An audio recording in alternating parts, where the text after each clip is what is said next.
আমি মনে করি যেটা এনসিপি জামাতে বিলীন হয়ে যায় নাই, গণ অধিকার পরিষদও একটি নিবন্ধিত রাজনৈতিক দল বিলীন হয়ে যায় নাই।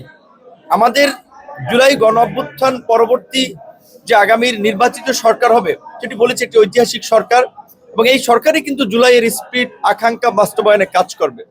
প্রকৃত অর্থে আমরা নবীন, আমরা তরুণ, অত্যন্ত প্রতিকূল সময়ে রাজনীতি করেছি। আমরা ওইভাবে সারা দেশে সংগঠিত হতে পারি নাই। এনসিপি তো আমাদের চেয়েও জুনিয়র, তারা ওইভাবে গুছাতে পারে নাই। বিএনপির মতো দল 17 বছর কিন্তু ক্ষমতার বাইরে থেকেছে, ফেসিবাদের বিরুদ্ধে লড়াই করে 17 বছর পরে ক্ষমতায় এসেছে। কাজে রাজনীতিতে সফল হওয়ার জন্য ক্ষমতায় যাওয়ার শর্টকাট কোনো রাস্তা নাই।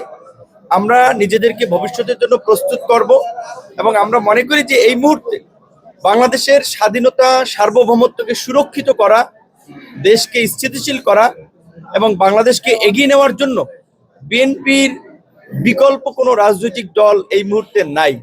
বিএনপি ছাড়া অন্য কেউ, অন্য কোনো দল যদি ক্ষমতা আসে, তারা রাষ্ট্র পরিচালনা করতে পারবে না, রাষ্ট্রকে স্থিতিশীল রাখতে পারবে না, আন্তর্জাতিক ষড়যন্ত্রের মুখে পড়বে, দেশ একটা বিপর্যয়ের মধ্যে পড়বে।